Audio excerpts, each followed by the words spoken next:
What's going on, beautiful people? This is Perspective Chasers podcast, and I'm your host, John. I'm Dave. Sadly. True. On today's episode, believe it or not, we're going to be talking about, is society collapsing?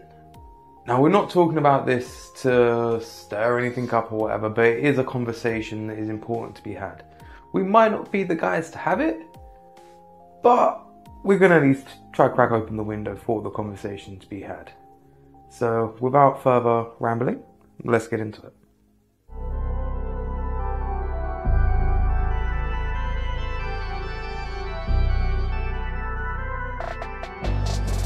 So I think the easiest way to start this off would be like, personally, what's going on in the UK. Obviously, we both live in London and everything else. Like, there's been a lot that's happened over the past few days or weeks, and society definitely feels like it's changing. But my real world day-to-day life hasn't changed too much, and it's kind of created this almost like a polarizing view, whereas like if I put my face in a screen, I'm like, oh my dear Lord, everything is about to end, stock up on supplies, batten down the hatches. Yeah. But then I walk up the road and I hear birds tweeting, occasionally clouds, but occasionally sun too. Like, I think mostly clouds. It's the UK after all. but inevitably, like, it don't seem that rough. And I know it's not, again, to discredit anything that has happened. I know there are people that live in those areas that these things have gone off on that are going to be seeing the consequences of those people's actions for a long time to come. But I guess we're trying to talk about that broader impact it has on society, on people's view of the world and everything else, and how in your day-to-day life, it can either be completely fine or completely terrible. Like, there is no in between. And I think that's what we're going to try to break down if we can, no? Sure. Give it a shot. But like I say, for me, my day-to-day, everything seems chill. So when I'm going on X or any type of social media, and you see all of these like riot videos or all of this like terrible news and everything else, there is a part of me that wonders how much of it is being amplified and perpetuated and kind of pushed out to make it seem worse than it actually is, and how much of it is genuinely people's day-to-day reality and everything else.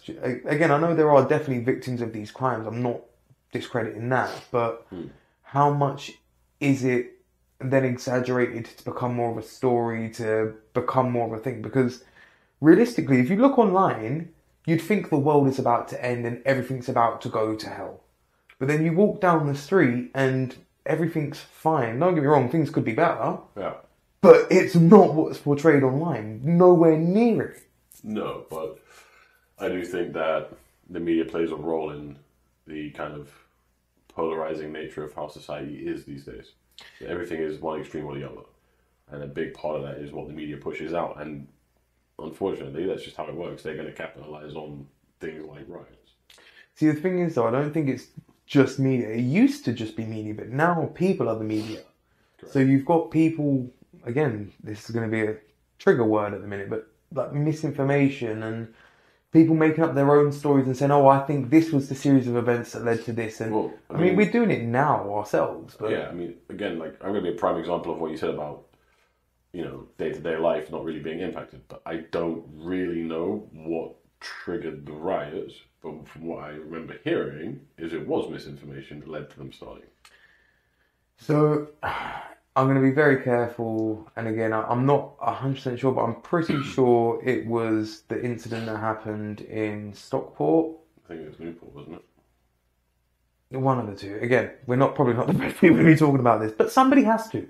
So we'll try to have a civil conversation, but I think that was the thing that kind of pushed people over the edge. There was a lot of misinformation about who committed the crime, and that perpetuated things further, and again, everything kind of snowballed. But, I mean, as far as I'm aware, that misinformation didn't come from media. It come from social influencers. Or social media influencers, rather. I don't know if it was influencers, but it probably came from social media at some point anyways. But like, I think that's the thing that's more alarming about society, I guess, now, is that there doesn't really feel like a balanced source of media anymore. And that applies to both the social media aspect, but also just conventional media, right? Oh yeah, like because a lot of like the mainstream conventional media have some slight bias to them anyways, whether it's slight or extreme bias, it's there. It's not always so easy to see, but I'm not being a tinfoil hat guy here either, by the way, but they do. It's just, it's quite clear. But then you bring that into the social media domain where there isn't any middle ground anymore. It's like, it's a complete bias to how things are being reported, you know what I mean? Like I'm trying to spend a little bit more time on X and just trying to, It's rough. I know. And it is like the proverbial Wild Wild West. It really is. I mean, like an example of what I mean by the polarity of how things are reported on social media, right? Is if you've been on X, you would have immediately seen something about American politics. Mm-hmm. You see how extreme it is. Mm-hmm. Nothing's balanced. There's no like, hey, they done this, they done that. It's just straight. Either you're really pro this or you're really pro this, and you can see it because that's how you're reporting it. And I feel like that's how the UK is also becoming with things as well. Because a lot of the coverage I saw about the riots and things that tend to happen in society are the same way. It's either you can clearly see my standpoint is coming from here or it's coming from here. There's not an actual balance of this is how the events transpired from a factual, like, neutral point. Do you know, I hate name dropping, but I see somebody hating on Lex Friedman for a similar kind of point, right, that he was making where very much like we're trying to talk about both sides of it, he can see that there are pros and cons on both sides. There are benefits to the right and there are benefits to the left. There are cons to the left and there are cons to the right. Correct. And he's tried to point this out, and again, he's got a fair audience himself. Mm-hmm. And somebody commented back to him basically saying, like, imagine that he put out a post saying, like, I'm trying to be a mediator here, like saying that there's good and bad on both sides. Correct. Which is always going to be true. There is good and bad in all aspects of life. Yeah. And basically he's got a lot of kind of hate for that stance. Mm-hmm. And somebody said, imagine the hate that you'd get if you actually picked a side. Yeah. And I think that's the kind of rhetoric, if that's the right word, that kind of is pushed out so much of like, if you are one of those kind of moral people where it's just like, look, I'm going to weigh the scales and I'm going to listen to both sides. Yeah. I'm not going to polarize. You then get polarized by everybody else. Literally, but like, I think the thing is, you know, like in that thing there where you said that someone said, imagine the hate you would get if you chose a side. It would probably be very similar. He might actually be receiving more because he's in the middle. Less. Yeah, he's in the middle, so he's getting it from both sides. Yeah. He's getting like the people on the left who are like, no, this is our way or no way, and from the right, who, if you look at how the media spins things, the right are kind of portrayed, like especially far right, are portrayed as completely lunatics, to be fair, right? And the far left are just kind of a bit more like just dead liberal. But when you think about it, like this is the problem, and I kind of sympathize with him because I'm a centrist. So I believe the same theory. There are good parts from the right, there are good parts from the left. I don't like the extremes of evil. They both make no sense to me. Extremes of anything are always going to I don't want to be a racist, and I don't want to be a communist. It's that simple. But I believe the left has good ideas, I believe the right has good ideas. Like, so that's where your center ground comes in. But in my opinion, that center ground is dead. It just doesn't really exist anymore. And I felt that way for a little while now. And I've seen it change through like the last couple of like political cycles here. It's definitely changed. I think this is the thing. There and it's disappeared. It's like all of the proverbial Lex Freemans that sit on that fence are getting poked and prodded until they fall one side or the other. Yep. Because it's, well, if you're not with us, you're with them. And if you're getting that from both sides, like you said, realistically, you've got double the enemies. Yeah. And how many people are pushed like that in their day-to-day life? Again, it's all that kind of idea of like what makes society. If the people that exist within the society are not living in harmony with each other or in harmony with the environment, all you're going to get is deterioration and degradation and suffering. Yeah. Now, how long does that go on for while people are pushing the blame? And it's like, okay, cool, well, we've been playing the blame game for a couple of cycles now, and the problems have got worse. Yeah. So when are we actually going to address these problems? Because it's been 12 years and things have just got worse. Yeah. And how many people feel like that? Very true. I mean, this is the thing. I think, is society collapsing is definitely a question. Is society evolving? Yeah. Is it necessarily a good evolution? Jury's out. Because it really depends on the time span you want to put on judging an evolution of society changing. Do you is know what, society though? more extreme? So this is... 100%. I'm glad you're here to keep me on track here, because I'm going to risk going off topic. But this same thing plays out when you look at the world of AI and everything else. So let's take all of the kind of the trouble and everything else that has kind of happened in the last weeks or months or whatever else. And let's just look at the other side of society where we're looking at technology. We're in the middle of probably the biggest mental health epidemic we've ever seen. Yeah. But yet we're looking to go even deeper into an information-based network and kind of merge with it to the point where we're making ourselves machines, where people are getting chips implanted in their brain, and that's going to send society on a whole nother trajectory where it's, you've got the transhumanists and the humanists. You've got the people that are willing to kind of turning themselves into computers and all of the things that come with that. Like I said, we're in the middle of a mental crisis and everything else. Now put that on the internet where you've got instant access to all of the comments about you, all of this, all of that. All of that is just ingrained in you and you cannot escape it. How many people are actually going to be able to cope with that? Most people can't cope with a negative comment on social media. No. So, like, when you actually stand back and look at all of the kind of different catalysts in society and all of the different kind of cogs that turn through society, there are so many things that have a bearing on its trajectory. Not just politics, not just technology. Like, all of these different things that us crazy little creatures are up to have bearing on civilization, society, and the world around us. But it's that little butterfly effect. One person's tweet essentially gets freaking butterflied up all the way and reaches thousands and millions of people, and all of a sudden that comment is glorified or polarized or whatever. Yeah. Like, all of these things, it's so easy for them to get kind of out of control.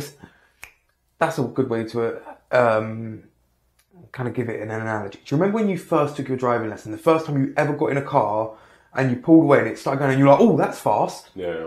You was only going like 5-10 miles an hour, but straight, because you're not climatized to it, you're like, oh. Now you'll drive at the speed limit. But in that moment, when you're not kind of exposed to it, you need that time to climatize. What's going to be the proverbial driving lessons for when AI is completely mainstream, or we are transhumans and all of these other aspects of humanity evolve even further? Like you just said, is humanity evolving? Yeah. I mean, I don't actually think that humanity is collapsing. If we was to kind of get away from the immediate and again step out of the kind of society and everything else, I think society will always go on. Whether it be the society that we know of, that's a different story. But humans are resilient. We will repopulate if even if there's a global disaster, or there's been floods before, there's been this before. There's Some of us will repopulate. Some of us will try. there's a couple of big countries in the world right now that are currently trending downwards quite rapidly. Yes, and again, that is a problem. But I think that's a societal problem myself. But the thing is, though, we're also at the biggest human capacity that we've ever had. Yeah. So, really, is it, and again, I mean this in the best way possible, is it really that bad if we lose a couple or if the population reduces slightly? We're nowhere near at risk of going extinct at a number of 8 billion or whatever else. No, but there will probably be other knock-on effects that maybe we couldn't even think about right now. But I think getting back on track, because we're going to segue in tangents. This is the kind of thing with society, it touches on so many aspects. Yeah. I don't think society's collapsing. I think society is easily distracted. Oh, I think we are too. And I think that's the problem. I think there's a growing number of people now that want to break their cycles and want to do their own thing and want to find happiness. But there's also a growing number of people that are forgetting what that actually is because they're so bogged down by what's happening. Mm. And it's so easy now. I say this in the nicest way because I understand being, having mental issues and not being strong mentally, right? But if you're not at a certain level of mental strength, it's so easy to get dragged down by everything you see because it's all full of fucking fear and just craziness, right? I fully agree, and I want to actually add to that before you go on, of like creating that kind of deer in headlight moments where it's just like, okay, well, if the world's collapsing, do I want to take the little that I've got and invest it in a business, or do I want to buy a disaster kit? Like, and because so many people are in that, they're stuck where they don't progress, and they feel like they're not in a place to take that risk and everything else. And again, that has its repercussions on society. You've got all these people that are projecting that they can't kind of live the life that they want to live. Yeah, and I also think that a large problem is that a lot of society has forgotten how easy you could actually find happiness in a moment. Dude, just like think about it this way, right? We're so disconnected from the world we actually dominate. Mm. Like, when was the last time that anyone watching, or even us, just actually went for a walk in a green area and just breathed for a bit? Because I know that when I'm halfway through like my crazy work days, if I was doing that instead, I'd be a lot happier in the moment. I'm not saying it's going to fix everything and I'm going to be happy for the rest of my life because I've seen a couple of trees. My point is, like, we're so far removed from the basics of what actually stimulates us as humans and actually just keeps us going. Because everything has become so different and it's so bloody crazy and everything is so layered. And it's like you were saying, like, AI is going to come in now, right? The problem with you have with that as well, right, is I don't think people will actually notice that their life has already been touched by AI. Mm.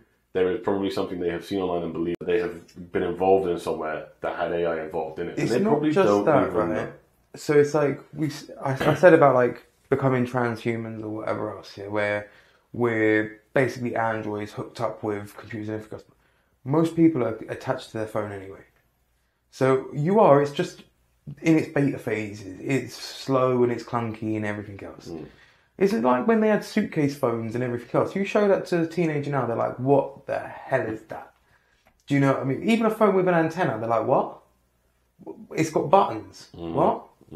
Like, and again, I think that goes to show you how quickly society can forget and humanity can forget. Like, we're advancing quickly, but we're not advancing quickly. Like, the stuff that we have at our disposal is advancing quickly. Yep. But we, in ourselves, are not advancing quickly. So we're not... So like, bro, do you know how much my baby finger hurts from holding my phone like that? You can't hook it, man. You got to keep it straight. Nah, but bro... Keep it along the base. No matter how, but again, it's a stupid problem caused by too much time on my phone. But yeah. Do you know what I mean? How many people get thumb cramps from too much gaming? Like, all of these little things that you don't realise. How many people's heads are dented in from having headphones on all of the time and not even realise? Like, all of these repercussions that we see that are kind of... Humanity's changed in the moment, but it hasn't changed in its material form. So now we've got all of this stuff that's being perpetuated at us. Like, even all of the food and all of the ingredients in food. Look how much more complicated food's got over the last 20, 50 years. I mean, food has got more complicated, but it's also got more simple, which is the alarming thing. I want to hear the back end of that. Well, think about it this way, right? Like, the actual things that go into food are far more complicated than it ever was, right? Think of food when it first became a thing to humans in general. It would be very basic ingredients and very basic processes. Yeah. Because they didn't have the technology to do what we can do now. Yeah. So you see what I'm saying? So to actually make a loaf of bread would have had to have been properly making a loaf of bread with natural ingredients because there was no other way to do that. Whereas now, we can throw things in the microwave. And that's where food becomes simple. It's complicated because it's full of nonsense and garbage, but for us as an end user, is simpler than it's ever been. Okay. And it's not a good thing. I'm not saying it's the best thing ever. I see where you're going. But think about 50, 60 years ago, or however long it was before a microwave was invented, right? Imagine the steps you'd have to take to make a lasagna. I can go to the shop and put one in the microwave for 10 minutes now. And I've got a lasagna. Yeah, but what's the quality of The that? Italians out there. They're going to give a few minutes for saying that. But you see my point. Yeah. But It's more complicated, but it's got so much more simpler on an endpoint user. And that's the bad thing, because it's just full of garbage. Yeah, and as much as my uneducated self knows that was from like the end of World War II, when you had the industrial age and we started doing like turned all the factories from the wars and everything else into factories to producing food and consumer goods and everything else. And there are benefits to that, but again, it's like the variety. You walk down an aisle in any type of supermarket, and everything that exists, there's 20 options of. Mm-hmm. You don't need 20 options. Like, how much packaging is wasted because they want to get a frigging big logo on it or this, that. Like, all of these parts of society where we're like, oh, we need to fix this, but then it's perpetuated by another group over here. And it's normally because of profit. Yes. So then if we're talking about, like, is society collapsing? I guess the real question is, has society got too greedy to where it's going to become that proverbial snake eating its tail and catch up to its head real fast? Because it's a greedy little son of a gun. I think the thing for me when I kind of summarize how I feel about it is I don't think society is collapsing. I do think that it's on the verge of regressing slightly, specifically from the way that humans behave and act and think. I think there is a chance that we start going backwards because of ideologies and because of the extremist views of the world Which right ways now. do you think that would present? What do you mean? So, like, if we did start going backwards and everything else, it's a perfect example. So our water quality in the UK has taken a massive hit lately, and Have you seen the Olympics in France? I don't want to. I mean, they were doing a triathlon. They couldn't do the triathlon properly because the river quality was so poor. Yeah, I Eventually heard. done it, and then 2 people got hospitalised, if I'm not mistaken. So. Yeah, I heard they had like the last they checked it or whatever else that I heard, they had like 3 or 4 times the level of E. coli in the water that was safe. Madness. But again, like, okay, so the water's not safe, but then they've got that whole Olympic Games that they've spent how much money on? But yet, there's countries at war. There's countries still in poverty. In 2024, there is so much going on in the world, but no, look, shiny, shiny medals. There's more countries at war than I think people realise. There's probably more countries at war that are pretending to get along at the Olympics than anything else. Yeah. I think I think there's risks of things like civil wars happening again. Yeah. And don't get me wrong, civil wars happen again. There probably are ones going on now. Again, I'm being a bit ignorant there. You can only really focus on yourself, right? You focus on your surroundings. You don't focus on within the world our as a whole. experience, within our lifetime. So there are most likely civil wars already going on. But it will start hitting countries like the UK and the US. And that's when it's going to become a lot more noticeable. It's just the way of the world, unfortunately. But it's going to become... there's a risk that kind of thing becomes a lot more prevalent. Because things are so extreme now that it's just going to get to a boiling point. And I think that's the risk that society runs, is that if we don't start changing for a good way, in a better way, there could potentially But be a I lot think of that's why it makes it such an important thing to talk about. Like, 100%. and I think that's where a kind of problem comes in from kind of censorship, where it's just like, well, if you ignore the problem, like, say you had a little kid that's misbehaving, they're finding lighters and they're this, that, and everything else. Let's call this little bugger Johnny. And little Johnny likes playing with lighters and getting up to mischief and everything else. Instead of keeping an eye on Johnny and kind of putting a bit more effort in and saying, okay, Johnny, why do you want to play with lighters? And find out that he's bored and everything else. You go, cool, we're going to shut him in a cupboard. Oh no, he set somebody's coat alight and now the building's on fire. That's what happens when you shut away the problem. We shouldn't be shutting away the problem. And it's not to say that people have a right to say horrific shit or horrific things. I'm so glad I'm not the only one that's making you edit this. Oh, I'm not going to edit it at this point. Bro, at the end of the day, like, some things need to be said. Everybody has their original way of talking. Like, we swear in It things. took over 100 episodes. Look, I finally snuck one in. giggity. It's one of those ones where ideally I'd like not to swear on it because it makes it more palatable to everybody, but sometimes it happens, especially when you're talking about touchy things or if you're just in the heat of the moment saying something or whatever else. So ebbs and flows. But how dare you? Well, the lights have got tired. That means it's kind of coming up to wrapping this bad boy up. So I guess the last point I'll make on it is that, like, there are so many aspects to society that if you shut away the problems that occur in society, you're only going to find out too late that they're a problem. Like, ignoring them doesn't make them go away, no matter whether it be a problem in your personal life or a problem within society, within the world. That problem has to be addressed. You can't think that it's going to go away.